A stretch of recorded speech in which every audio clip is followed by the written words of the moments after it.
أعوذ بالله من الشيطان الرجيم بسم الله الرحمن الرحيم الحمد لله نحمده ونستعينه ونستغفره ونعوذ بالله من شرور أنفسنا ومن سيئات أعمالنا من يهده الله فلا مضل له ومن يضلل فلا هادي له وأشهد أن لا إله إلا الله وحده لا شريك له وأشهد أن محمدًا عبده ورسوله أرسله بالهدى ودين الحق ليظهره على الدين كله ولو كره المشركون اللهم صل على محمد وعلى آل محمد كما صليت على إبراهيم وعلى آل إبراهيم إنك حميد مجيد اللهم بارك على محمد وعلى آل محمد كما باركت على إبراهيم وعلى آل إبراهيم في العالمين إنك حميد مجيد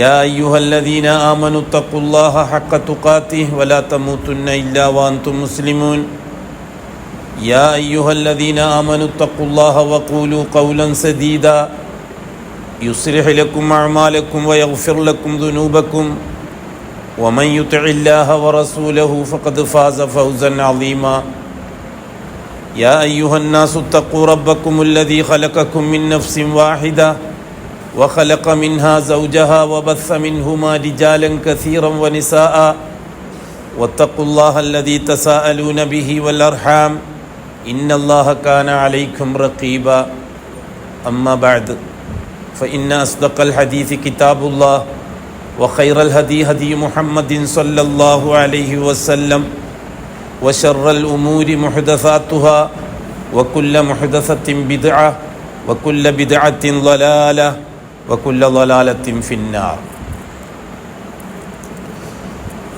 ബഹുമാനമുള്ള സഹോദരന്മാരെ, സ്നേഹിതന്മാരെ, ഹിദായത്ത്, ലലാലത്ത് രണ്ട് പ്രയോഗങ്ങളാണ് ഇസ്ലാമിൻ്റെ. അൽ ഹിദായത്തു വല്ലലാല. എന്താണ് ഈ ഹിദായത്ത് ലലാലത്ത് കൊണ്ട് ഉദ്ദേശിക്കുന്നത്? നമ്മൾ സാധാരണ ഉപയോഗിക്കുന്ന രണ്ട് പ്രയോഗങ്ങളാണത്, വാക്കുകളാണ്. പരിശുദ്ധ ഖുർആനിലും തിരുസുന്നത്തിലും ഒരുപാട് ചർച്ച ചെയ്ത രണ്ട് പ്രയോഗങ്ങളാണ് ഹിദായത്തും ലലാലത്തും.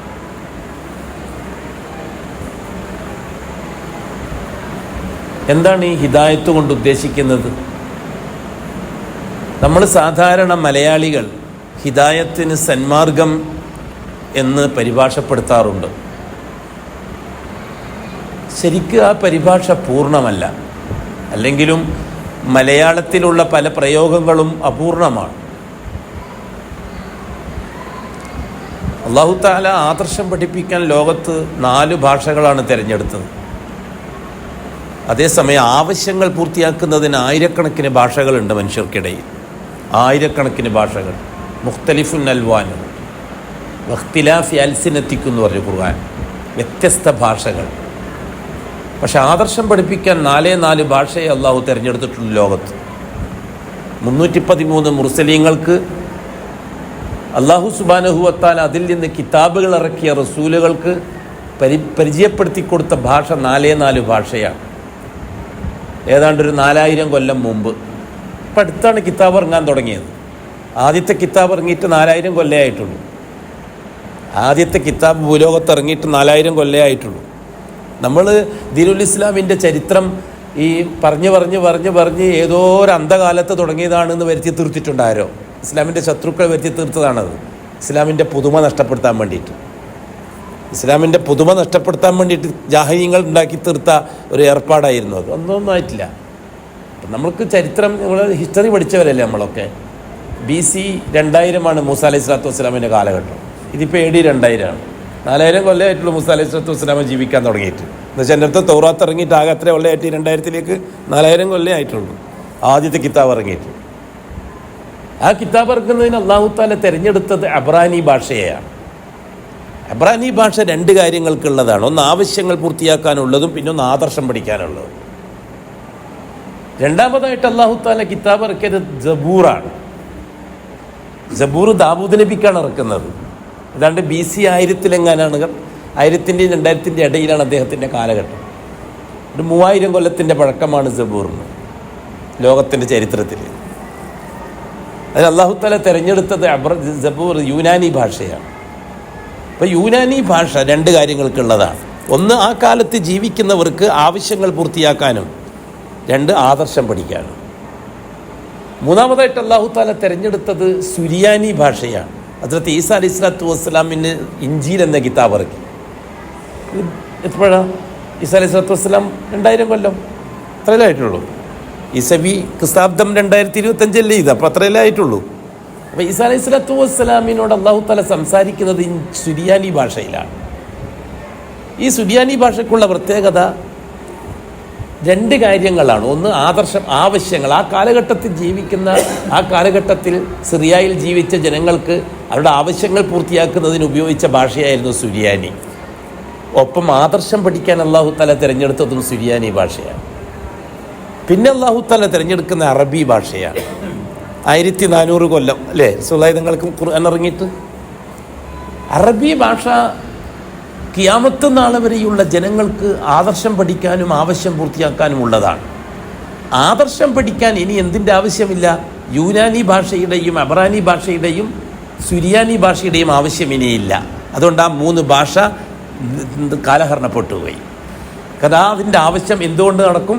അറബി ഭാഷ കൊണ്ട് നടക്കും. ഖിയാമത്ത് നാൾ വരെ അറബി നിലനിൽക്കുകയും ചെയ്യും. ലോകത്ത് ആര് വിചാരിച്ചാലും അറബി ഭാഷയെ ദുർബലപ്പെടുത്താൻ കഴിയില്ല. അപ്പോൾ അല്ലാഹു സുബ്ഹാനഹു വ തആല ഇപ്പോൾ ലോകത്ത് ജീവിക്കുന്നവർക്ക് ആദർശം പഠിപ്പിക്കാൻ വേണ്ടി തിരഞ്ഞെടുത്ത ഭാഷ അറബി ഭാഷയാണ്. അപ്പോൾ അറബി ഭാഷ കൊണ്ട് അതിൻ്റെ അറബികൾ അവർ ആവശ്യം പൂർത്തിയാക്കാൻ വേണ്ടിയിട്ട് ഉപയോഗിക്കും. ആവശ്യം പൂർത്തിയാക്കുക, കൊടുക്കൽ വാങ്ങലുകൾ, തിന്നൽ കുടിക്കലുകൾ, കുടുംബകാര്യങ്ങൾ ചർച്ച ചെയ്യൽ, ഇതൊക്കെ ആവശ്യങ്ങളാണല്ലോ. ആവശ്യം പൂർത്തിയാക്കാൻ ഭാഷ ആവശ്യമല്ലേ? ഭാഷയില്ലാണ്ട് എന്തെങ്കിലും കാര്യങ്ങൾ നടക്കുമോ? ഇല്ല. അപ്പോൾ ആയിരക്കണക്കിന് ഭാഷകൾ ലോകത്തുണ്ട്. അത്തരത്തിലൊരു ഭാഷയാണ് മലയാളം. മലയാളം തന്നെ എത്ര ഭാഷയുണ്ട്? കാസർഗോട്ടുകാര മലയാളം വേറെ, കണ്ണൂർക്കാര മലയാളം വേറെ അല്ലേ? കാസർഗോഡ് ഇങ്ങനെ പറഞ്ഞാൽ ബന്ദിനി എന്ന് പറയും നമ്മൾ. കാസർഗോഡ് വടകരക്കാർ പറയും ബന്ദിക്ക് എന്ന്, മലപ്പുറക്കാർ പറയും ബന്ദിക്കണ് എന്ന്. ഭാഷൻ്റെ വ്യത്യാസമാണത് ഇല്ലേ? അതിൽ രസമുള്ള ഭാഷ നിങ്ങളുടെ നാട്ടിലെ ഭാഷയാണ് കോട്ടയം ഭാഷ. മാഷാ അല്ലാഹ്. ചങ്ങനാശ്ശേരി ഭാഷ, അതാണ് മലയാളത്തിൻ്റെ എഴുത്ത് ഭാഷ. അങ്ങനെ പിന്നെ അങ്ങോട്ട് പോകുമ്പോൾ തിരുവനന്തപുരം പിന്നെയും കാസർഗോഡുകാരെ മാതിരിയാകും, നീട്ടാനും കുറക്കാനും തുടങ്ങും. ഈ ചെറിയ കേരളത്തിൽ തന്നെ ആവശ്യം ഉപയോഗിക്കുന്നതിനുള്ള ഭാഷൻ്റെ വ്യത്യാസം. അവൻ ലോകം മൊത്തത്തിൽ എന്തായിരിക്കും അതിൻ്റെ അവസ്ഥ ആലോചിച്ച് നോക്കിയാൽ? 10,000-കണക്കിന് ഭാഷകൾ ലോകത്ത് നിലവിലുണ്ടതാണ്. പക്ഷെ ആദർശം പഠിക്കാൻ ഒറ്റ ഭാഷയേ ഉള്ളൂ, അറബി. അറബിയല്ലാത്ത ഭാഷയിൽ ആദർശം പരിഭാഷപ്പെടുത്താൻ തുടങ്ങിയപ്പോഴാണ് സമൂഹത്തിന് ദീൻ മനസ്സിലാകാതെ പോയത്. കാരണം ദീനിന് വേണ്ടി അല്ലാഹു തആല തിരഞ്ഞെടുത്ത ചില സാങ്കേതിക പദങ്ങളുണ്ട്. ആ സാങ്കേതിക പദങ്ങൾക്ക് നമ്മുടെ മലയാളത്തിൽ ഒറ്റ വാക്കിൽ അർത്ഥം വെച്ചാൽ ആ സാങ്കേതിക പദങ്ങളുടെ തഅരീഫ് മനസ്സിലാവില്ല നമുക്ക്. അതുകൊണ്ട് അറബിയിൽ തന്നെ നാം ആദർശം പഠിക്കണം. അറബി തന്നെ ആദർശം പഠിക്കണം. ഞാൻ നീട്ടുന്നില്ല. അതിൽപ്പെട്ടതാണ് ഹിദായത്ത് എന്ന പ്രയോഗം. ഹിദായത്തിന് സന്മാർഗം എന്ന് നാം മലയാളത്തിൽ അർത്ഥം വെച്ചു. സന്മാർഗം എന്ന് പറഞ്ഞാൽ എന്താണെന്ന് ചോദിച്ചാൽ എല്ലാവരും കൈമലർത്തും, ഉസ്താദന്മാരടക്കം കൈമലർത്തും. ഹിദായത്തിൻ്റെ അർത്ഥം സന്മാർഗം, സന്മാർഗത്തിൻ്റെ അർത്ഥം സന്മാർഗം തന്നെ, നേരാമാർഗം, സന്മാർഗം, അങ്ങനെ അപ്പുറം ഇപ്പുറം കൂട്ടി പറഞ്ഞു.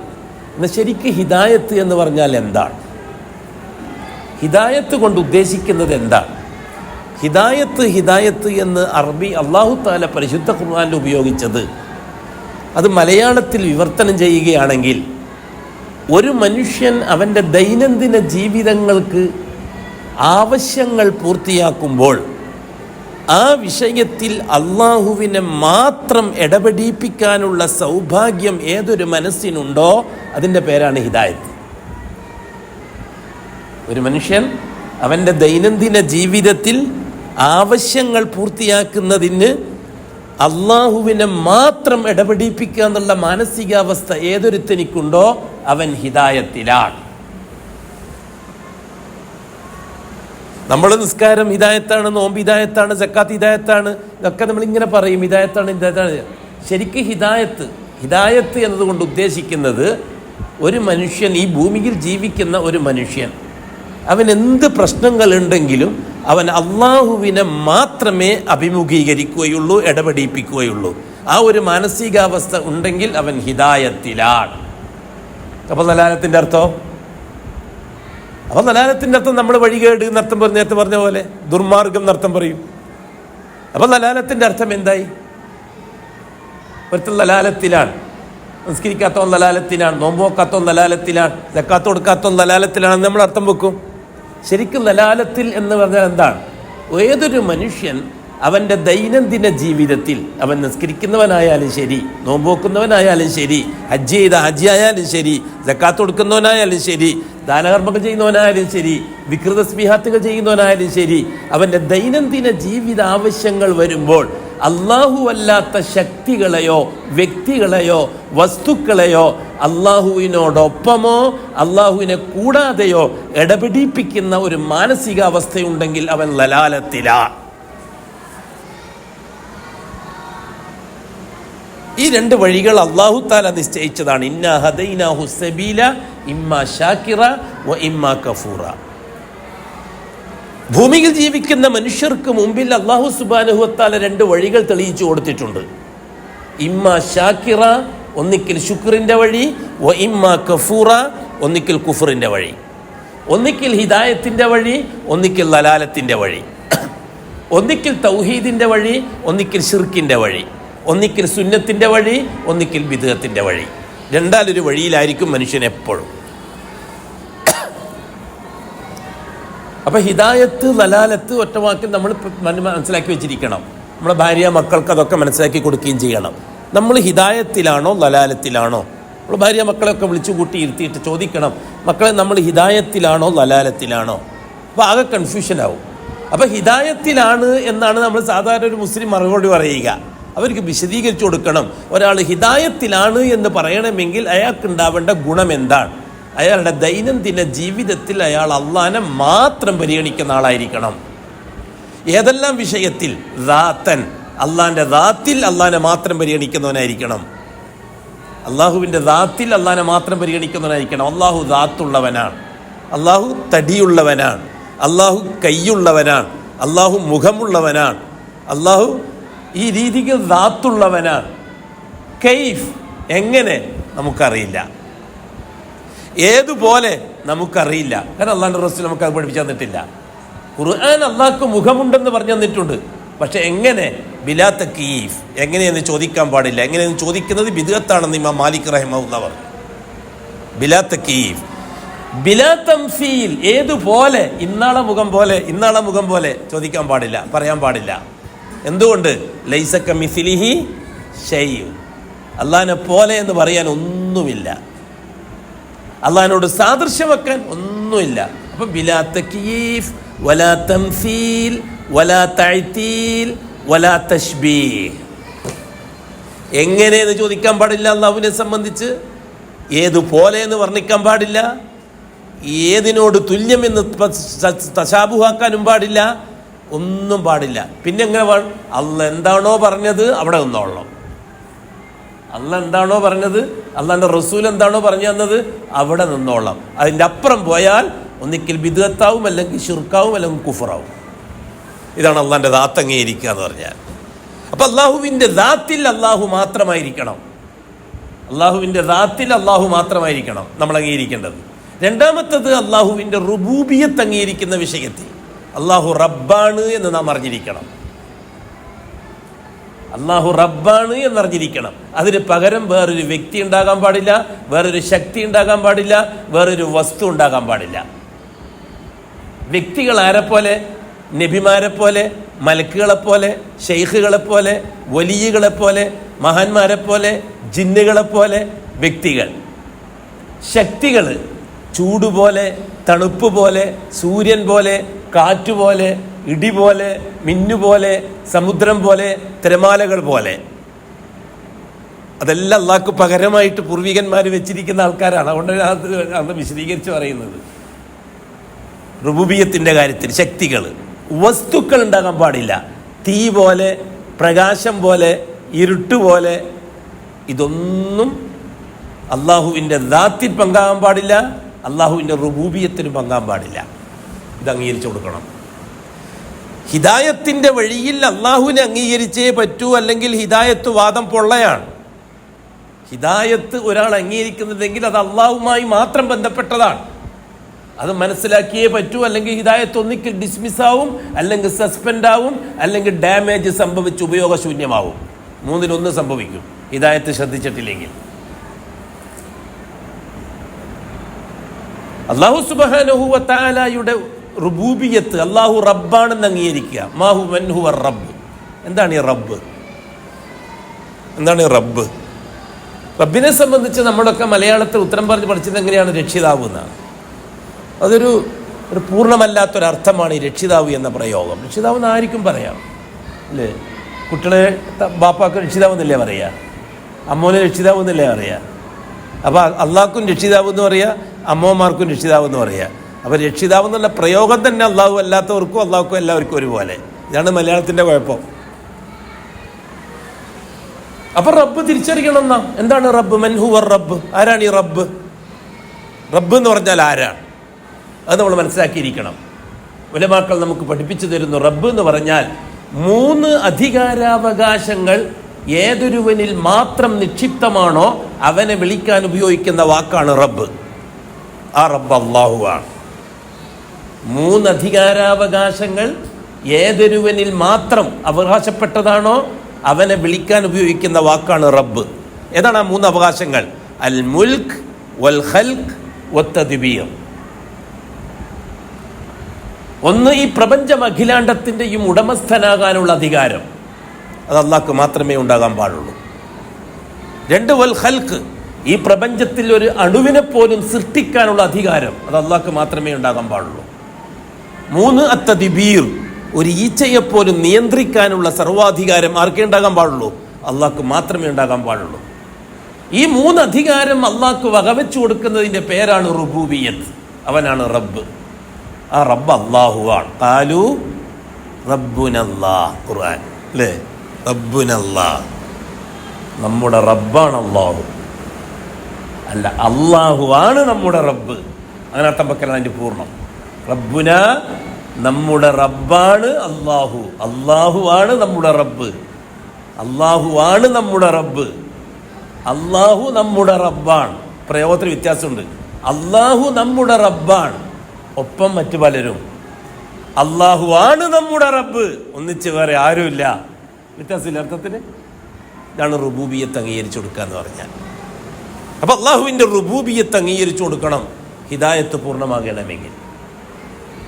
അള്ളാഹു റബ്ബാണെന്ന് അംഗീകരിച്ചു കൊടുക്കണം. എന്നുവെച്ചാൽ മാലിക്കും ഖാലിക്കും മുദബ്ബിറും അള്ളാഹുവാണ്.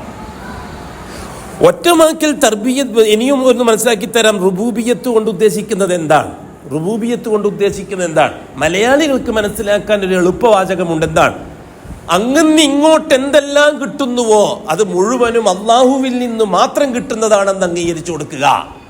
ഇതാണ് റുബൂബിയത്ത് അംഗീകരിച്ചു കൊടുക്കുക എന്ന് പറഞ്ഞാൽ. അങ്ങനെ ഇങ്ങോട്ട് എന്തെല്ലാം കിട്ടുന്നുവോ, അല്ലദീ ജഅല ലക്കുമുൽ അർള ഫിറാശ വസ്സമാഅ ബിനാഅ വഅൻസല മിനസ് സമാഇ മാഅ ഫഅഖ്റജ ബിഹി മിനസ് സമറാത്തി റിസ്ഖൻ ലക്കും. അല്ലാഹു തആല അവൻ്റെ റുബൂബിയത്ത് ഇങ്ങനെ വിശദീകരിച്ച് തരുന്നു. അങ്ങ് ഇങ്ങോട്ട് എന്ത് കിട്ടുന്നുണ്ടെങ്കിലും, എന്ത് ലഭിക്കുന്നുണ്ടെങ്കിലും, എന്ത് വിഷയമുണ്ടെങ്കിലും അത് അള്ളാഹുവിൽ നിന്ന് മാത്രമാണെന്ന് അംഗീകരിച്ചു കൊടുക്കലാണ് റുബൂബിയത്തിൻ്റെ മാന. ഈ റുബൂബിയത്ത് നാം അംഗീകരിച്ചു കൊടുക്കണം. അല്ലാഹു തആല അള്ളാഹുവിൻ്റെ ഉലൂഹിയത്തും അംഗീകരിച്ചു കൊടുക്കണം. എന്താ മോനെ? അള്ളാഹുവിൻ്റെ ഉലൂഹിയത്തും അംഗീകരിച്ചു കൊടുക്കണം. എന്താണ് ഉലൂഹിയത്ത് കൊണ്ട് ഉദ്ദേശിക്കുന്നത്? ഉലൂഹിയത്തിൻ്റെ അർത്ഥം മഅബൂദിയത്ത്. ഇങ്ങന്ന് അങ്ങോട്ട് കൊടുക്കുന്നത് എന്ത് തന്നെയായിരുന്നാലും ശരി അത് അള്ളാഹ്ക്കേ കൊടുക്കാവൂ, മറ്റൊരാൾക്ക് കൊടുക്കാൻ പാടില്ല. അതാണ് ഉലൂഹിയത്ത്. ഇപ്പം ഏതാണ്ട് റുബൂബിയത്ത് ഉലൂഹിയത്തും തുടുത്തം കിട്ടിയില്ലേ? റുബൂബിയത്ത് അങ്ങന്ന് ഇങ്ങോട്ട് കിട്ടുന്നത് എന്ത് തന്നെയായാലും അത് അള്ളാഹുവിൽ നിന്ന് മാത്രം കിട്ടുന്നതാണ്, അള്ളാഹു റബ്ബായതുകൊണ്ട്. അതിനാൽ ഇങ്ങന്ന് അങ്ങോട്ട് കൊടുക്കുന്നത് എന്ത് തന്നെയായാലും അത് അള്ളാഹ്ക്ക് മാത്രമേ ആവാവൂ. എന്തുകൊണ്ട്? അള്ളാഹു ഇലാഹ ആയതുകൊണ്ട്. അപ്പോൾ റുബൂബിയത്തുൽ ഉലൂഹിയത്ത് മനസ്സിലായല്ലോ. അടുത്തായിട്ട് അള്ളാഹുവിനെ പറ്റി അറിയേണ്ടത് അവൻ്റെ അസ്മാകളാണ്. അള്ളാഹു തആലക്ക് മെച്ചപ്പെട്ട പേരുകളുണ്ട്. അള്ളാഹ് ഇട്ട പേര്, ആ പേര് തന്നെ വിളിക്കണം. ലില്ലാഹിൽ അസ്മാഉൽ ഹുസ്ന ഫദ്ഊഹു ബിഹാ. അള്ളാഹ്ക്ക് മെച്ചപ്പെട്ട പേരുകളുണ്ട്, ആ പേര് വേണം നിങ്ങൾ വിളിക്കാൻ. അല്ലാഹു തആല പറഞ്ഞ ഖുർആൻ ശരീഫ്. ഇവിടെ അല്ലാഹു തആല അള്ളാഹ്ക്കിട്ട പേര് തന്നെ നമ്മൾ വിളിക്കണം. എനിക്ക് എൻ്റെ ബാപ്പ ഇട്ട പേര് തന്നെ വിളിക്കണം, മാറ്റി വിളിച്ചാൽ ഞാൻ ഇഷ്ടപ്പെടില്ല. നിങ്ങൾക്കിട്ട പേര്, നിങ്ങൾ ബാപ്പ ഇട്ട പേര് നിങ്ങൾ, ഇപ്പം എൻ്റെ പേര് അബ്ദുള്ള എന്നാണ് അല്ലേ? അബ്ദുള്ള എന്നുള്ള പേര് മലയാളത്തിൽ പരിഭാഷപ്പെടുത്തിയാൽ എന്താ പറയുക? ദേവദാസ് എന്ന് പറയും അല്ലേ? ദേവദാസൻ അല്ലേ അബ്ദുള്ളാൻ്റെ മലയാളത്തിനർത്ഥം? മലയാളം അറിയുന്നവർക്കൊക്കെ അറിയാലോ. അബ്ദുദാസൻ, അള്ളാഹ്, ദേവൻ. ഈ മലയാളത്തിൽ പറഞ്ഞ ദേവൻ, ദേവി, ദേവദാസ്. എന്നെ ചുഴലി അബ്ദുള്ള മൗലവി എന്നതിന് പകരം ചുഴലി ദേവദാസൻ മൗലവി എന്ന് വിളിച്ചാൽ എന്തായിരിക്കും എൻ്റെ അവസ്ഥ? അങ്ങനെ നിങ്ങൾ ഓരോരുത്തരും പറ, നിങ്ങളോരോരുത്തരെയും പേര് അങ്ങനെ പറ. ഞാൻ സലീമിനെ രക്ഷകൻ, പിന്നെ എന്താണ് സലീമിന് മലയാളത്തിൽ പറയുക? മറ്റു വെച്ച് സലീം സഹിക്കും. നിങ്ങൾ ആരെങ്കിലും സഹിക്കും നിങ്ങളെ പേര് മലയാളത്തിൽ വിളിക്കാൻ? എങ്ങനെ പിന്നെ അള്ളാഹ് സഹിക്കുക? ഇല്ല, വിളിക്കരുത്, ഒരിക്കലും ഇല്ല. അള്ളാഹ്ക്കിട്ട പേര് തന്നെ അള്ളാഹ്ക്ക് വിളിക്കണം. അതുകൊണ്ട് ഒരു കാരണത്താലും പടച്ചവനെ എന്ന പ്രയോഗം നല്ലതല്ല. കാരണം അള്ളാഹ്ക്കിട്ട പേരല്ല, അള്ളാഹിൻ്റെ പേരിൻ്റെ പരിഭാഷയാണ്. ഒരു അടിമയായ നമ്മുടെ പേരിൻ്റെ പരിഭാഷ വിളിക്കാൻ നമുക്ക് ഇഷ്ടമല്ലെങ്കിൽ പിന്നെ അള്ളാഹിൻ്റെ പേരെങ്ങനെയാണ് അള്ളാഹ്ക്ക് ഇഷ്ടപ്പെടുക, പരിഭാഷപ്പെടുത്തുന്നത്? അള്ളാഹിനെ പറ്റി അറിഞ്ഞിരിക്കണം, അള്ളാഹിനെ ആദരിക്കേണ്ടത് ആവശ്യമാണ്. അള്ളാഹുവിൻ്റെ ഖദർ, അള്ളാഹുവിൻ്റെ വണ്ണ വലിപ്പത്തെ നമ്മൾ അംഗീകരിച്ചു കൊടുക്കേണ്ടത് ആവശ്യമാണ്. വെറുതെ അള്ളാഹ് എന്ന് പറഞ്ഞിട്ട് കാര്യമില്ല. അള്ളാഹ്ക്കിട്ട പേര് തന്നെ നമ്മൾ വിളിക്കണം. അള്ളാഹ്, അതിനെ ദൈവം എന്ന് വിളിക്കുന്ന അള്ളാഹ്ക്ക് ഇഷ്ടമല്ല. കാരണം ദൈവം എന്ന മലയാളത്തിലുള്ള പ്രയോഗം ആർക്കും പറ്റും, ചാത്തനും പോത്തനും എല്ലാം പറ്റും. പട്ടിയെ ആരാധിക്കുന്നവനിക്ക് പട്ടി ദൈവമാണ്, പൂച്ചയെ ആരാധിക്കുന്നവനിക്ക് പൂച്ച ദൈവമാണ്, ഇല്ലേ? മലയാളത്തിൽ ഏതൊരുത്തിന് ഏതൊന്നിനെ ആരാധിക്കുന്നത് ദൈവമല്ലേ? ആ വാക്ക് അള്ളാഹ്ക്ക് ഉപയോഗിച്ചാൽ എങ്ങനെ സഹിക്കും അള്ളാഹു? ഇവിടുത്തെ ചപ്പ് ചവറ ആരാധ്യ വസ്തുക്കൾക്കൊക്കെ ദൈവം എന്ന് പറയും, അള്ളാഹ്ക്കും ദൈവം എന്ന് പറയുന്നു. ഒരിക്കലും സമ്മതിച്ചു കൊടുക്കരുത്. ദൈവം എന്ന് അള്ളാഹുവിനെ വിളിക്കുന്ന പ്രശ്നമേ ഉണ്ടാവരുത്. ദീനുൽ ഇസ്ലാമിൻ്റെ പേരിൽ പുതുതായിട്ട് ഉടലെടുത്ത പല പ്രസ്ഥാനത്തിൻ്റെയും ആൾക്കാർ ദൈവം എന്ന് വിളിക്കുന്ന ഒരു ഫാഷനായി കാണുന്നു. ദൈവം ജഗന്തിയന്താവ്, മണ്ണാങ്കട്ട, എന്ത് ജഗന്തിയന്താവ്? അള്ളാഹ്. അതിനേക്കാൾ മനോഹരമായ പേര് വേറെ എന്തുണ്ട്? അള്ളാഹുവേ, എത്ര രസമുള്ള പേരാണ്. അള്ളാഹു ഖുർആൻ ഷരീഫിൽ പറഞ്ഞു, ഒന്നിക്കൽ നിങ്ങൾ അള്ളാഹ് എന്ന് വിളിച്ചോളീൻ, അല്ലെങ്കിൽ നിങ്ങൾ റഹ്മാനേ എന്ന് വിളിച്ചോളീൻ. അള്ളാഹ് പറഞ്ഞതാ. എന്താ നമുക്ക് സാധിക്കാത്ത മലയാളികളായ നമുക്ക് അള്ളാഹുവിനെ അറിയില്ല. അതുകൊണ്ടാണ് അള്ളാഹുവിനെ പറ്റി പഠിക്കണം. അള്ളാഹുവിൻ്റെ ദാത്ത് പഠിക്കണം, അള്ളാഹുവിൻ്റെ റുബൂബിയത്ത് പഠിക്കണം, അള്ളാഹുവിൻ്റെ ഉലൂഹിയത്ത് പഠിക്കണം, അള്ളാഹുവിൻ്റെ അസ്മാഉകൾ അത് പഠിക്കണം, അതിനെപ്പറ്റി പഠിക്കണം. അതുകൊണ്ട് അള്ളാഹുവിൻ്റെ അസ്മാഉകളിൽ നിന്ന് എത്രയാണോ അത്ര. നമ്മൾ അധികം പേര് മനസ്സിലാക്കി വെച്ചിരിക്കുന്നത് 99 പേരാണ് അള്ളാഹ്ക്കുന്ന, അല്ലേ? അങ്ങനെ ഇല്ല. അള്ളാഹു താലാക്ക് എണ്ണോ അതിരും ഇല്ലാത്ത പേരുകളുള്ളവനാണ് അള്ളാഹു താല. അള്ളാഹ് റസൂൽ തന്നെയാണ് നമുക്കത് പറഞ്ഞു തരുന്നത്. അതിൽ 99 പേര്, അള്ളാഹുവിൻ്റെ 10,000 പേര്, 99 പേര്. എങ്ങനെ നമ്മൾ പഠിക്കാം? അതിൻ്റെ തെളിവ് ഒരു ഹദീസ്, ദുആഉൽ ഹമ്മി വൽ ഗമ്മ്, ദുഃഖവും പ്രയാസവും ഉണ്ടാകുമ്പോൾ ചെയ്യേണ്ട ഒരു ദുആ പഠിപ്പിച്ചു തന്നിട്ടുണ്ട് റസൂലുള്ളാഹി സ്വല്ലല്ലാഹി അലൈഹി വസല്ലം. നിങ്ങൾക്ക് എന്തെങ്കിലും ദുഃഖമുണ്ടായാൽ, എന്തെങ്കിലും ഹമ്മുണ്ടായാൽ, നിങ്ങൾ 2 റക്അത്ത് ഉളൂ ഉണ്ടാക്കുക, 2 റക്അത്ത് നിസ്കരിക്കുക. ആ നിസ്കാരത്തിൻ്റെ ലാസ്റ്റ് അത്തഹിയ്യാത്ത് തശഹുദും സലാത്തും കഴിഞ്ഞിട്ട് ദുആർക്കുമ്പോൾ ഈ ദുആവും കൂടി ആ കൂട്ടത്തിൽ ഉൾപ്പെടുത്തുക സലാം വീട്ടുന്നതിന് മുമ്പ്. എന്താണ് ആ ദുആ? അല്ലാഹുമ്മ ഇന്നി അബ്ദുക് ഇബ്നു അബ്ദിക് ഇബ്നു അമതിക് നാസിയത്തി ബിയദിക് മാദിൻ ഫിയ ഹുക്മുക് അദിലുൻ ഫിയ ഖളാഉക് അല്ലാഹുമ്മ ഇന്നി അസ്അലുക ബികുല്ലി ഇസ്മിൻ ഹുവ ലക്. അല്ലാഹുവേ, അസ്അലുക, ഞാൻ നിന്നോട് ചോദിക്കുന്നു, ബികുല്ലി ഇസ്മിൻ, എല്ലാ പേരുകളുടെയും ബർക്കത്തിനെ മുൻനിർത്തിക്കൊണ്ട്, ഹുവ ലക്, നിനക്കുള്ള പേര്, നിനക്കുള്ള മുഴുവൻ പേരുകളുടെയും ബർക്കത്തിനെ മുൻനിർത്തിക്കൊണ്ട് ഞാൻ നിന്നോട് ചോദിക്കുന്നു. സമ്മൈത ബിഹി നഫ്സക്, നീ നിന്റെ നഫ്സിനിട്ട പേര്. അപ്പോൾ അള്ളാഹു താല അള്ളാഹ്ക്ക് പേരിട്ടിട്ടുണ്ടെന്ന് മനസ്സിലായി. അത് മാറ്റാൻ നമുക്ക് എന്താ അവകാശം? അള്ളാഹ്ക്കും അതേ അവസരത്തെ മലയാളത്തിൻ്റെ അർത്ഥം പഠിപ്പിക്കുന്ന സമയത്ത് വിശദീകരിച്ചു കൊടുക്കാൻ വേണ്ടി പറയാം. പക്ഷെ അള്ളയും നമ്മളും തമ്മിൽ ഡയറക്റ്റ് ആകുമ്പോൾ അള്ളാഹ്ക്കിട്ട പേര് മാത്രമേ പറയാൻ പറ്റുള്ളൂ. കുട്ടിക്ക് പഠിപ്പിച്ചു കൊടുക്കുന്നത് ഖാലിഖ് എന്ന് പറഞ്ഞാൽ എന്താന്നടാ, റബ്ബ് എന്ന് പറഞ്ഞാൽ എന്താന്നടാ, റഹ്മാൻ എന്ന് പറഞ്ഞാൽ എന്താന്നടാ എന്ന് പിള്ളേർക്ക് പഠിപ്പിച്ചു കൊടുക്കുമ്പോൾ ഓക്കെ. പക്ഷെ നമ്മൾ അള്ളാഹുവിനെ വിളിക്കുമ്പം അള്ളാഹ്ക്കിട്ട പേര് തന്നെ വിളിക്കണം.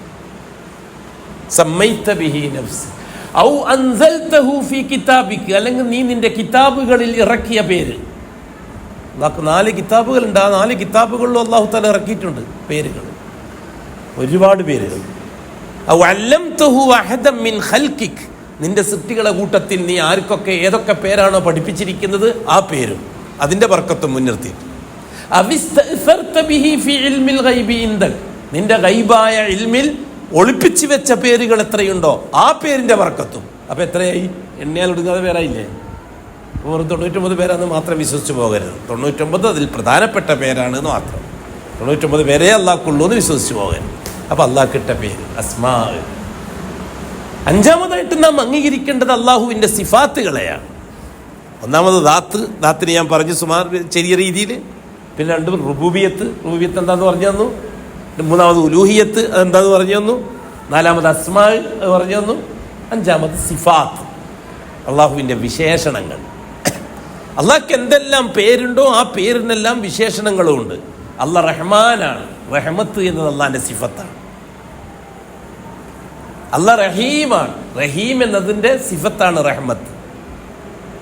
അള്ളാഹു വദൂദാണ്. അതിന്റെ സിഫത്താണ് വദ്, സ്നേഹം. അങ്ങനെ ഓരോ കാര്യത്തിൽ ഓരോ ഇസ്മിനും ഓരോ സിഫത്തുകളുണ്ട്. ആ സിഫത്തുകളെയും നാം അംഗീകരിച്ചു കൊടുക്കണം. ഈ പറയപ്പെട്ട 5 കാര്യങ്ങൾ അള്ളാഹ്ക്ക് മാത്രമേ ഉണ്ടാകാൻ പാടുള്ളൂ. അതാണ് അള്ളാഹുവിലുള്ള ഈമാൻ. ഈ പറയപ്പെട്ട 5 കാര്യങ്ങളെയും ഉൾക്കൊണ്ടുകൊണ്ടേ ഞാൻ ജീവിക്കുകയുള്ളൂ എന്നിട്ട് തീരുമാനിക്കുന്നു, അവനാണ് ഹിദായത്ത് കിട്ടിയവൻ. അപ്പൊ ഹിദായത്ത് കിട്ടുക എന്ന് പറഞ്ഞാൽ ചെറിയ വിഷയമല്ല. ഹിദായത്തിന്റെ മഅന ഇതാണ്.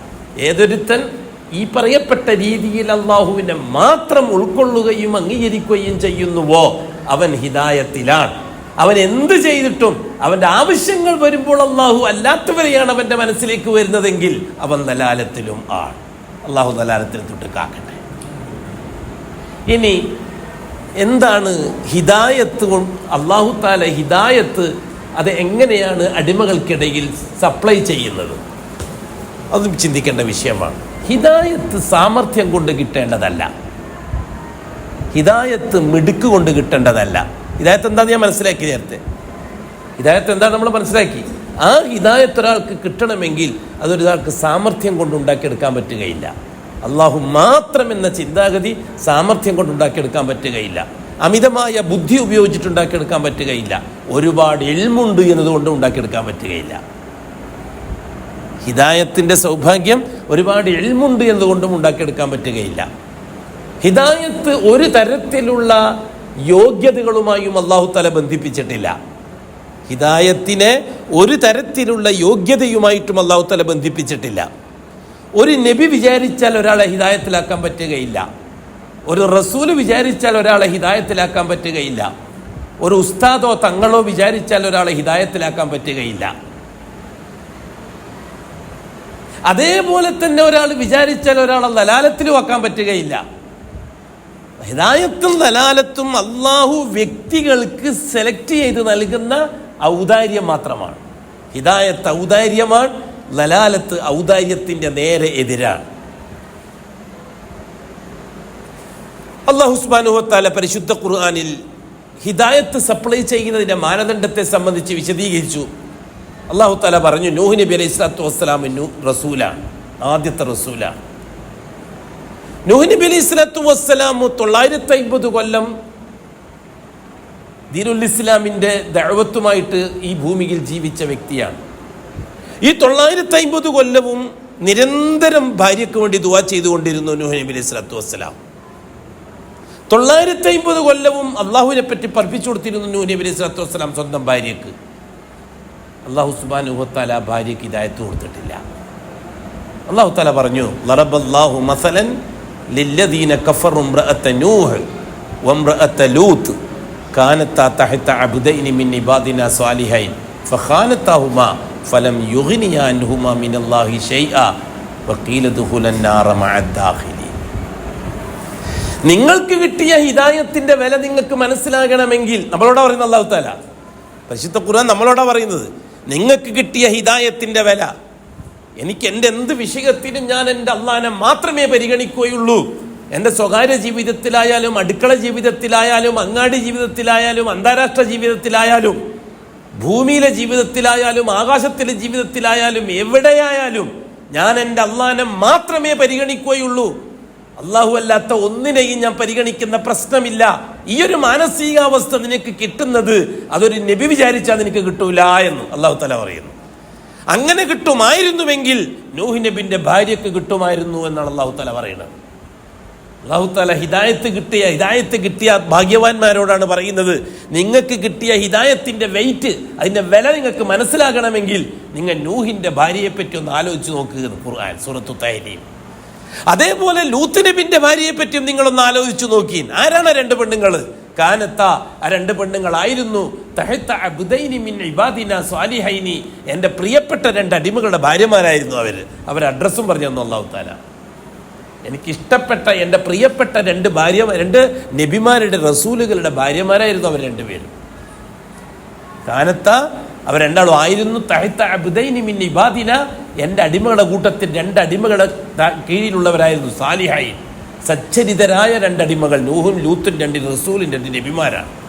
അവരെ ഭാര്യമാരായിരുന്നു അവർ. പക്ഷെ ഫലം യുഗ്നിയാ അൻഹുമാ മിനല്ലാഹി ശൈആ, ഭർത്താവ് റസൂലാണ്, ഭർത്താവ് നബിയാണ്, ആ അഡ്രസ്സിൽ അവർക്ക് ഒന്നും നേടാൻ കഴിഞ്ഞില്ല എന്ന് പറഞ്ഞു അല്ലാഹു തആല. വഖീല ദുഖുലൻ നാറ മഅദ് ദാഖിലീൻ, നാളെ നരകത്തിൽ കരിഞ്ഞൊടുങ്ങുന്നവരോടൊപ്പം അവരെ ഞാൻ ഒടുക്കിക്കളയുന്നതാണെന്ന് പറഞ്ഞു അല്ലാഹു തആല. അങ്ങനെ ഹിദായത്തിന്റെ വില ഒരു നബി വിചാരിച്ച് നടക്കുമോ? റസൂൽ വിചാരിച്ച് നടക്കുമോ? ഹദ്റത്ത് ഇബ്രാഹിം അലൈഹിസ്സലാത്തു വസ്സലാം നിരന്തരമായി ഇടപെട്ടു ബാപ്പാന്റെ കാര്യത്തിൽ. ഇബ്രാഹിം നബി അലൈഹിസ്സലാത്തു വസ്സലാം നിരന്തരമായി ഇടപെട്ടു. എൻ്റെ ബാപ്പാക്ക് നീ ഹിദായത്ത് കൊടുക്ക അല്ലാഹുവേ, നിന്നെ മാത്രം വിളിക്കാനത്. അല്ലാഹുവെ നീയല്ലാത്ത പല വ്യക്തികൾ, ശക്തികൾ, വലിയകൾ, ശൈഖുകൾ, പൂർവികന്മാരായ മഹാന്മാര്, മഹത്തുക്കൾ, മഹദികൾ, അവരെയൊക്കെ ഇടക്ക് നിർത്തിക്കൊണ്ടാണല്ലോ അല്ലാഹുവെ നിന്നോട് അവർ ദുആ ചെയ്തുകൊണ്ടിരിക്കുന്നത്. അത് മാറ്റിയിട്ട് നിന്നെ മാത്രം വിളിക്കാനൊരു സൗഭാഗ്യം എൻ്റെ ബാപ്പാക്ക് കൊടുക്ക അല്ലാഹുവേ. ഇബ്രാഹിം അലൈഹിസ്സലാത്തു വസ്സലാമിൻ്റെ ബാപ്പാക്ക് അല്ലാഹു തആല കൊടുത്തില്ല. റസൂലുള്ളാഹി തങ്ങൾ പറഞ്ഞു, ചത്ത ചീങ്കണ്ണിയുടെ ശവം വലിച്ചെറിയുന്നത് പോലെ ഇബ്രാഹീമിനെ നരകത്തിൽ വലിച്ചെറിയുന്നത് ഞാൻ കാണുന്നു എന്ന് പറഞ്ഞു റസൂലുള്ളാഹി. ആരാ? ഇബ്രാഹിം അലൈഹിസ്സലാത്തു വസ്സലാമിൻ്റെ ബാപ്പാൻ്റെ കാര്യം പറയുന്നു. ഇബ്രാഹിം അലൈഹിസ്സലാത്തു വസ്സലാമിൻ്റെ ബാപ്പാനെ ഞാൻ കാണുന്നു ചത്ത എന്ത് പുലി എന്നാണ് പറയുക? പെട്ടിപ്പുലിയ, എന്ത് പുലി എന്ന് പറയില്ല, ആ പുലിയെ വലിച്ചെറിയുന്നത് പോലെ. അസ്സലാമു റഹ്മത്തുള്ളാഹി. ആരാണ് എടുത്ത്? മന്നക്ക. മാഷാ അല്ലാഹ്. ഇബ്രാഹിം അലൈഹിസ്സലാത്തു വസ്സലാമിൻ്റെ ബാപ്പാൻ്റെ കഥയാണത്. ഇബ്രാഹിം അലൈഹിസ്സലാത്തു വസ്സലാം അള്ളാൻ്റെ ഖലീലാണ്, നിസ്സാരക്കാരനല്ല. പക്ഷെ അദ്ദേഹം വിചാരിച്ചിട്ടും സാധിച്ചിട്ടില്ല ബാപ്പാനെ ഹിദായത്തിലേക്ക് കൊണ്ടുവരാൻ. റസൂലുള്ളാഹി സ്വല്ലല്ലാഹു അലൈഹി വസല്ലം തങ്ങൾ അബൂ താലിബിന്റെ കാര്യത്തിൽ നിരന്തരം 24 മണിക്കൂറും അബൂ താലിബിന്റെ കാര്യത്തിൽ പരിശ്രമിച്ചുകൊണ്ടേയിരുന്നു. അബൂ താലിബ് എല്ലാമാണ് അഷ്റഫുൽ ഖൽക്ക് എല്ലാമാണ് അബൂ താലിബിന്റെ. ഭൂലോകത്ത് മുഴുവൻ മനുഷ്യർക്കും ഒരു മനുഷ്യനോടുള്ള സ്നേഹം എന്നതൊരു തട്ടിലിടുക. അബൂ താലിബിന് അഷ്റഫുൽ ഖൽക്കിനോടുള്ള സ്നേഹത്തെ തുലാസിന്റെ മറ്റേ തട്ടിലിട്ടാൽ ആ തട്ടാണ് തൂക്കം കൂടുക. അത്ര ഇഷ്ടമായിരുന്നു അബൂ താലിബിന് അഷ്റഫുൽ ഖൽക്കിനോട്. നിരന്തരമായി ദഅവത്ത് ചെയ്തു ബാപ്പ. അതേ സന്ദർഭത്തിൽ അബൂ താലിബ് പൂർവ്വവേദത്തിനനുസരിച്ച് ജീവിക്കുന്ന ആളാണ്, ഇബ്രാഹിമി ശരീഅത്തനുസരിച്ച് ജീവിക്കുന്ന ആളാണ്, ഇസ്മായിലി തരീഖത്തനുസരിച്ച് ജീവിക്കുന്ന ആളാണ്, കഅബ ഷരീഫിന്റെ മുത്തവല്ലിയാണ്, ദാറുൻ നദ്വയുടെ ലീഡറാണ്. എല്ലാ അവസ്ഥയിലും ഖുറൈശി പ്രമാണിയാണ് അബൂ താലിബ്. മദ്യം തൊട്ട് നോക്കിയിട്ടില്ല അബൂ താലിബ്. പലിശന്റെ പൈസ 1 റുപ്യ, 1 ദീനാറോ ദിർഹമോ ഉപയോഗിച്ചിട്ടില്ല അബൂ താലിബ്. അത്ര ശുദ്ധനായിട്ട് ജീവിച്ച വ്യക്തിയാണ് അബൂ താലിബ്. അബൂ താലിബിനെ സംബന്ധിച്ച് ലോക ചരിത്രത്തിൽ ആരും ഒരു മോശം അഭിപ്രായം രേഖപ്പെടുത്തിയിട്ടില്ല. ഇന്നും ലോകർക്ക് പറയാനുള്ളത് അബൂ താലിബിനെ പറ്റി 1000 നാവാണ് നന്മ പറയാൻ മാത്രം. അതാണ് അബൂ താലിബ്. വളരെ ഗൗരവത്തിൽ കാണേണ്ട വിഷയമാണ്. അല്ലാഹു സുബ്ഹാനഹു വ തആല അഷ്റഫുൽ ഖൽക്കിന്റെ പരിപാലന കർത്തൃത്വത്തിന് തെരഞ്ഞെടുത്തത് അബൂ താലിബിനെയാണ്. പണക്കാരനായ അബൂ ലഹബ് ഉണ്ടായിരുന്നു. ഉപ്പ മരിച്ചപ്പോ അബ്ദുൽ മുത്തലിബ് മരിച്ചപ്പോൾ അഷ്റഫുൽ ഖൽക്കിനെ ഏൽപ്പിക്കാൻ കോടീശ്വരനായ അബൂ ലഹബ് ഉണ്ട്. അല്ലാഹു തആല അബൂ ലഹബിനെ ഏൽപ്പിച്ചില്ല.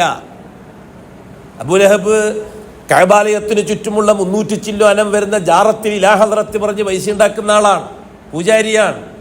ആ പൂജാരി പണം ഉപയോഗിക്കുന്ന അബൂലഹബിന്റെ കാശ് അഷ്റഫുൽ ഖൽക്കിന്റെ വയറ്റിലെത്താൻ പാടില്ല എന്ന് അള്ളാഹ്ക്ക് നിർബന്ധമുണ്ട്. കഅബാലയത്തിന് ചുറ്റുമുള്ളത് ചില്ലറക്കാരല്ല.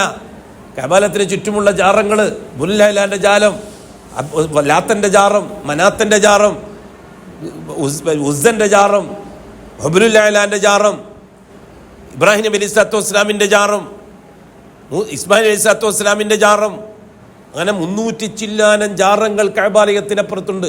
ഇപ്പുറത്തുനിന്ന് ഖുറൈശികൾ അള്ളാഹ്ക്ക് വേണ്ടി നിസ്കരിച്ച് വന്നിട്ട് ഈ ജാറത്തിൽ വന്നിട്ട് ദുആ ചെയ്യുകയും ചെയ്യും. ഇതാണ് ഖുറൈശികൾ. അവർ കൃത്യമായി നോമ്പ് നോക്കും. നോമ്പ് മുറിക്കാൻ വേണ്ടിയിട്ട് വരുന്നത് ജാറത്തിൻ്റെ അടുത്തേക്കാണ്.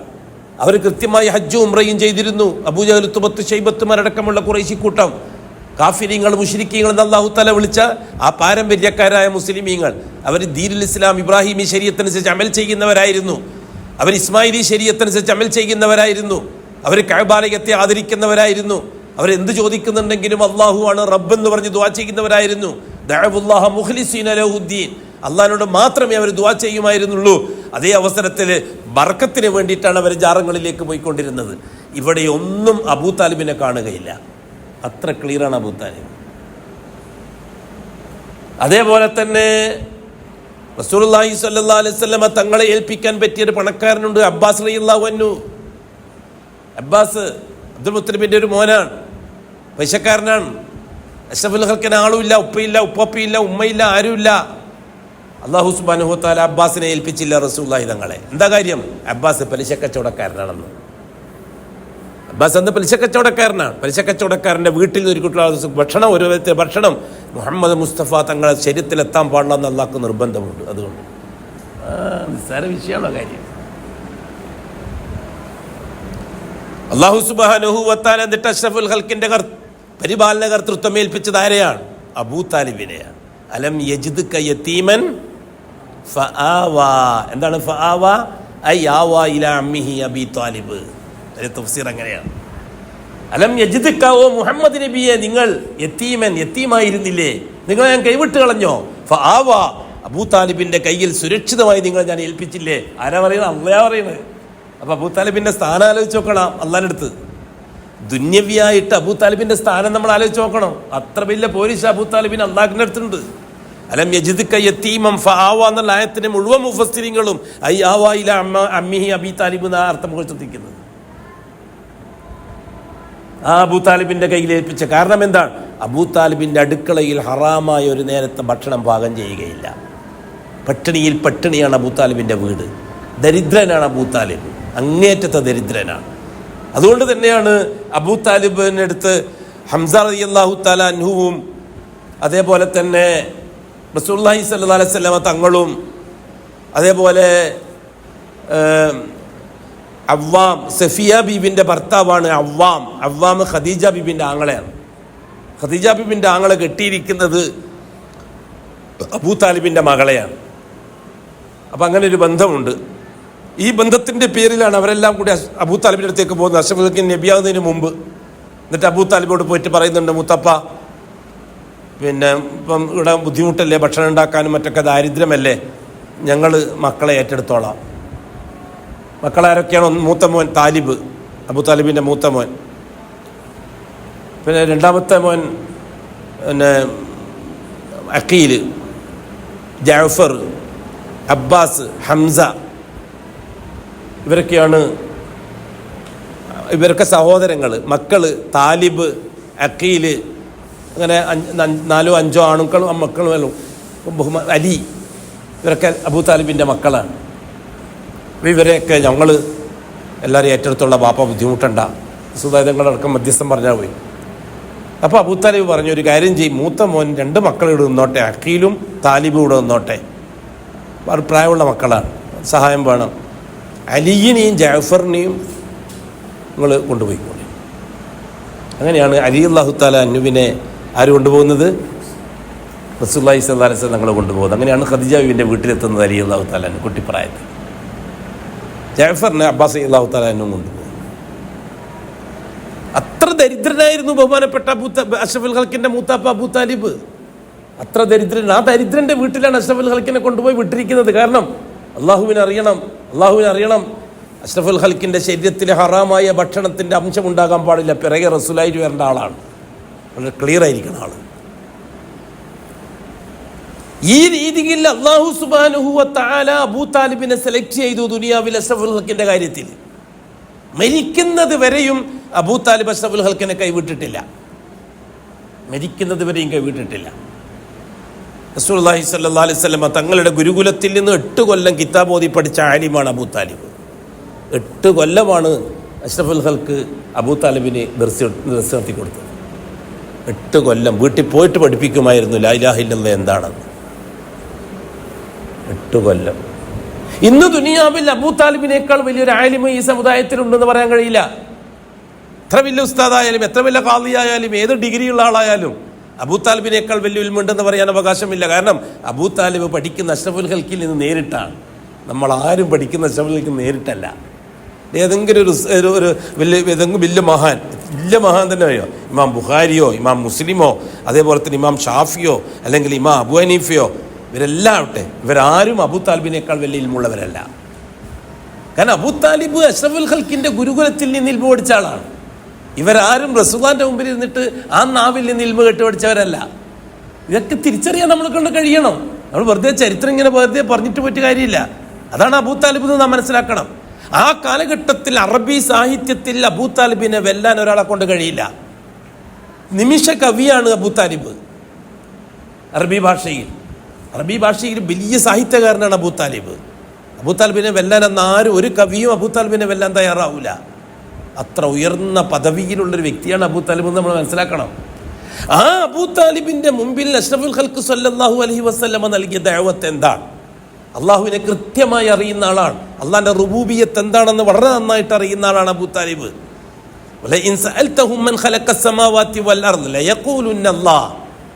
ആരാണ് ഈ ആകാശഭൂമികളെ നിർമ്മിച്ചത് എന്ന് അവരോട് ചോദിച്ചാൽ അവർ മറുപടി പറയും അള്ളാഹുവാണ്.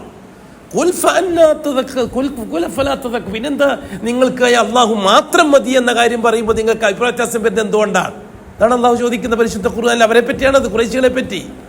അള്ളാഹ് മാത്രമേ പറ്റുള്ളൂ എന്ന് പറയുമ്പോൾ നിങ്ങൾക്ക് എന്താ ഉൾക്കൊള്ളാൻ കഴിയാത്തത്? എന്ത് ചോദിച്ചാലും അള്ളാഹ്. ആകാശഭൂമികളെ സൃഷ്ടിച്ചത് ആരാണെന്ന് അവരോട് ചോദിച്ചാൽ ഹക്കീമുമായ അള്ളാഹുവാണ് എന്നവർ പറയും. പിന്നെന്താണ് നിങ്ങളെ അള്ളാഹു മാത്രം മതി എന്ന് പറയുമ്പോൾ നിങ്ങൾ അംഗീകരിക്കാത്തത് എന്ന് ചോദിക്കുന്നു അള്ളാഹു സുബ്ഹാനഹു വ തആല അവരെ സംബന്ധിച്ച്. ആ അബൂ താലിബിന്റെ അവസാന നിമിഷത്തിൽ റസൂലുള്ളാഹി തങ്ങൾ വീട്ടിൽ കയറി ചെന്നു. അബ്ദുല്ലാഹി ഇബ്നു മുസയ്യിബ് റളിയല്ലാഹു അൻഹു റിപ്പോർട്ട് ചെയ്യുന്ന ഒരു ഹദീസ്. വീട്ടിൽ കയറി ചെന്നു. രോഗിയായി കിടക്കുന്ന സമയമാണ്. റസൂലുള്ളാഹി സ്വല്ലല്ലാഹു അലൈഹി വസല്ലം കയറി ചെല്ലുമ്പോൾ അവിടെ അബൂജഹൽ, ഉത്ബത്ത്, ഷൈബത്തൊക്കെ ഉണ്ടായിരുന്നു. പ്രമാണിമാരൊക്കെ ഉണ്ടായിരുന്നു. റസൂലുള്ളാഹി തങ്ങൾ അവരെ ഒന്നും മൈൻഡ് ചെയ്തില്ല. നേരെ കയറി ചെന്നു. അബൂ താലിബ് കിടക്കുന്ന കട്ടിലിൻ്റെ അടുത്ത് പോയിരുന്നു. എന്നിട്ട് റസൂലുള്ളാഹി സ്വല്ലല്ലാഹു അലൈഹി വസല്ലം പറഞ്ഞു, യാ അമ്മി, എൻ്റെ പ്രിയപ്പെട്ട മുത്താപ്പ, ഖുൽ ലാ ഇലാഹ ഇല്ലല്ലാഹ്. നിങ്ങൾ ആലോചിച്ച് നോക്കണം ദഅവത്തിൻ്റെ ആ രീതി. മരിക്കാൻ കിടക്കുകയാണ്, അവിടെയും ദഅവത്താണ്. ആണ്, ലാ ഇലാഹ ഇല്ലല്ലാഹയാണ് ഈ സമൂഹത്തിൻ്റെ ഏറ്റവും വലിയ പിടികയറ്. അത് തന്നെയാണ് അംഗീകരിക്കേണ്ടത്. എന്താണ് ലാ ഇലാഹ ഇല്ലല്ലാഹ്? നമുക്ക് സംസാരിക്കാം. ഖുൽ ലാ ഇലാഹ ഇല്ലല്ലാഹ്, ലാ ഇലാഹ ഇല്ലല്ലാഹ് പറ മുത്താപ്പ. ഉശ്ഹിദു ലക ബിഹി ഇൻദല്ലാഹ്. നിങ്ങൾ ആ ലാ ഇലാഹ ഇല്ലല്ലാഹ് പറഞ്ഞിട്ട് മരിച്ചാൽ അള്ളാഹുവിൻ്റെ അടുക്കൽ ഞാൻ അതിന് സാക്ഷി നിൽക്കാം. റസൂലുള്ളാഹി തങ്ങൾ പറഞ്ഞു. ഉടൻ തന്നെ അബൂജഹൽ ഇപ്പുറത്തൊന്ന് പറഞ്ഞു, യാ അബാ ത്വാലിബ് അതർഗബു അൻ ദീനി അബായിക്. നിങ്ങൾ നിങ്ങളുടെ ഉപ്പുപ്പന്മാരുടെ ദീൻ വിട്ടിട്ട് പോവാണോ, മരിക്കാൻ പോവുകയാണോ? ഇതുവരെ വിശ്വസിച്ചിട്ട് മരിക്കാൻ നേരത്ത് ഉപ്പുപ്പന്മാരെ ദീൻ വിട്ടിട്ട് അള്ളാഹുവിനോടൊപ്പം ഔലിയാക്കളും ഉണ്ട് എന്ന ഉപ്പപ്പന്മാരെ ദീൻ വിട്ടിട്ട് അള്ളാഹ്ക്ക് പകരം അള്ളാഹ് മാത്രമേ ഉള്ളൂ എന്ന് പറയാനാണോ നിങ്ങൾ ഉദ്ദേശിക്കുന്നത്? അപ്പൊ തന്നെ റസൂലുള്ളാഹി തങ്ങൾ അവരെ തടയുന്നില്ല. അവർ പറഞ്ഞ ഉടനെ തന്നെ റസൂലുള്ളാഹി തങ്ങൾ ആവർത്തിക്കുന്നു, യാ അമ്മി ഖുൽ ലാ ഇലാഹ ഇല്ലല്ലാഹ്. അവർ പറഞ്ഞത് ശരിയല്ല, അത് തെറ്റാണ്, ഒന്നും റസൂലുള്ളാഹി പറയുന്നില്ല. അവർ പറഞ്ഞ് നിർത്തുമ്പോൾ റസൂലുള്ളാഹി നിങ്ങൾ ഉപ്പപ്പാനോട് പറയുന്നു, മൂത്താപ്പാനോട്. അപ്പോൾ ഉടൻ തന്നെ ശൈബത്ത് ഇടപെടും. നിങ്ങളുടെ ഉപ്പുപ്പമാരുടെ ദീൻ വിടാനാണോ ഉദ്ദേശിക്കുന്നത്? ഉടൻ തന്നെ റസൂലുള്ളാഹി തങ്ങൾ പറയും,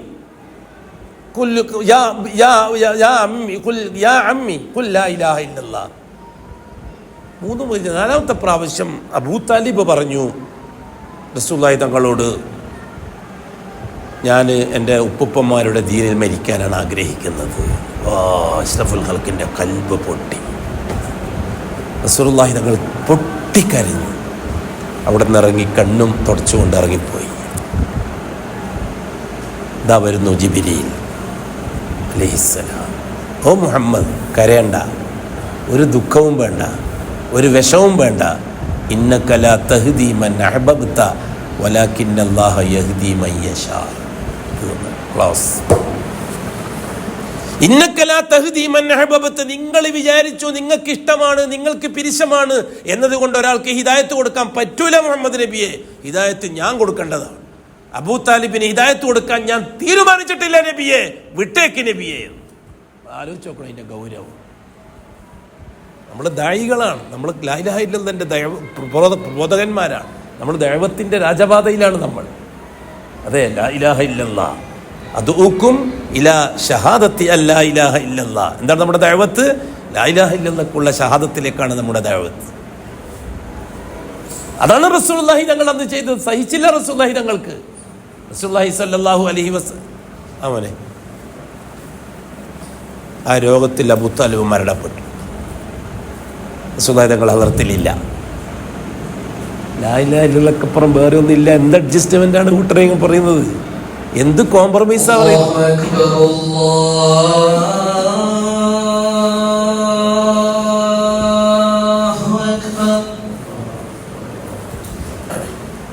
അല്ലാഹു അക്ബർ.